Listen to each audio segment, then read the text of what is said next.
నమస్తే, welcome to I news. రాజకీయాల్లో అధికారాలు శాశ్వతం కావు, పదవులు కూడా శాశ్వతం కావు. కానీ ఒక పార్టీని నిలబెట్టేది నాయకత్వంపై కార్యకర్తలకు ఉండే నమ్మకం. ఇక ఆ నమ్మకం మాటలతో రాదు, అవసరమైనటువంటి సమయంలో నాయకత్వం ఎలా స్పందిస్తుందో దానిపైన ఆధారపడి ఉంటుంది. ఇక అలాంటి పరిణామమే ఇప్పుడు తెలంగాణ రాజకీయాల్లో చర్చనీయాంశంగా మారింది. ఇక నర్సంపేటకు చెందినటువంటి బీఆర్ఎస్ సీనియర్ నాయకుడు పెద్ది సుదర్శన్ రెడ్డి తీవ్ర అస్వస్థతకు గురయ్యారని సమాచారం అందినటువంటి వెంటనే ఇక బీఆర్ఎస్ వర్కింగ్ ప్రెసిడెంట్ కేటీఆర్ మరియు మాజీ మంత్రి హరీష్ రావు స్వయంగా రంగంలోకి దిగారు. ఇక వైద్యులతో నిరంతరం మాట్లాడడం నుండి హైదరాబాద్కు తరలించే ఏర్పాట్ల వరకు కూడా మొత్తం ప్రక్రియను దగ్గరుండి అన్ని కార్యక్రమాలు చేశారు. ఇది కేవలం ఒక నాయకుడి ఆరోగ్యానికి సంబంధించినటువంటి వ్యవహారమా, లేక పార్టీలో నాయకత్వం కేడర్ మధ్య ఉన్నటువంటి బంధానికి నిదర్శనమా? అదేంటో ఈ వివరాల్లో చూద్దాం. రాజకీయాలలో ప్రత్యర్థులపై విమర్శలు చేయడం ఒకవైపు అయితే, సొంత నాయకులు కార్యకర్తలకు కష్టకాలంలో అండగా నిలవడం మరోవైపు.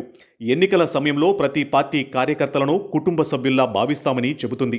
అయితే అలాంటి మాటలు నిజమవుతాయా లేదా అనేది సంక్షోభ సమయంలోనే తెలుస్తుంది.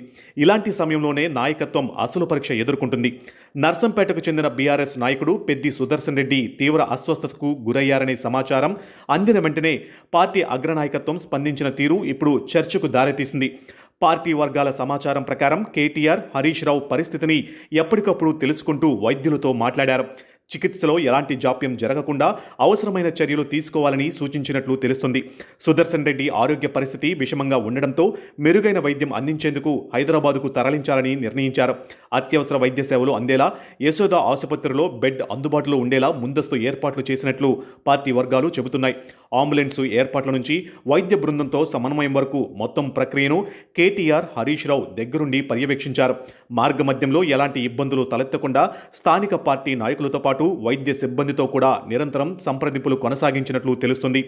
రాజకీయాలలో నాయకత్వం అంటే కేవలం సభల్లో ప్రసంగాలు చేయడం మాత్రమే కాదు, పార్టీ కోసం పనిచేసిన వ్యక్తికి అవసరమైన సమయంలో అండగా నిలబడడం కూడా నాయకత్వ బాధ్యతల్లో భాగమే.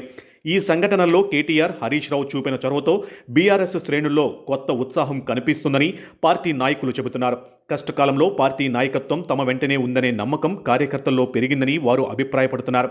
తెలంగాణ రాజకీయాలలో బీఆర్ఎస్ ప్రారంభం నుంచే కార్యకర్తలే పార్టీకి బలం అని చెబుతూ వస్తుంది. తెలంగాణ ఉద్యమ కాలంలోనూ అధికారంలో ఉన్న సమయంలోనూ క్యాడర్తో అనుబంధాన్ని కొనసాగించడానికి ప్రయత్నించిందని పార్టీ నేతలు చెబుతూ ఉంటారు. ఇప్పుడు ప్రతిపక్షంలో ఉన్న సమయంలో కూడా అదే సంప్రదాయాన్ని కొనసాగిస్తున్నామని బీఆర్ఎస్ వర్గాలు పేర్కొంటున్నాయి. సుదర్శన్ రెడ్డి అనారోగ్య ఘటనలో నాయకత్వం చూపిన స్పందన కూడా అందుకు ఉదాహరణగా చెబుతున్నారు.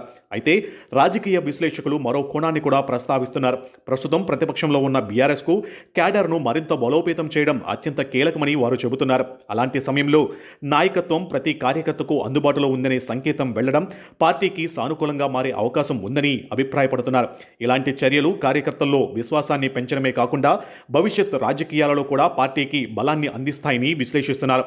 సోషల్ మీడియాలో కూడా ఈ అంశంపై విస్తృత చర్చ సాగుతుంది. బీఆర్ఎస్ కార్యకర్తలు కష్టకాలంలో నాయకత్వం స్పందించిన తీరును అభినందిస్తూ పోస్టులు చేస్తున్నారు. నాయకత్వం అంటే ఇదే, క్యాడర్కు అండగా నిలిచిన కేటీఆర్, హరీష్ రావు అంటూ పలువురు సోషల్ మీడియాలో స్పందిస్తున్నారు. మొత్తానికి నర్సంపేట బీఆర్ఎస్ నాయకుడు పెద్ది సుదర్శన్ రెడ్డి అనారోగ్య ఘటన కేవలం ఒక వైద్య అత్యవసర పరిస్థితిగానే కాకుండా పార్టీ నాయకత్వం, క్యాడర్ మధ్య ఉన్న అనుబంధంపై కూడా చర్చకు దారితీసింది. పార్టీ వర్గాల కథనం ప్రకారం కేటీఆర్, హరీష్ రావు చూపిన చొరవ కార్యకర్తల్లో విశ్వాసాన్ని పెంచిందనే అభిప్రాయం వ్యక్తమవుతుంది.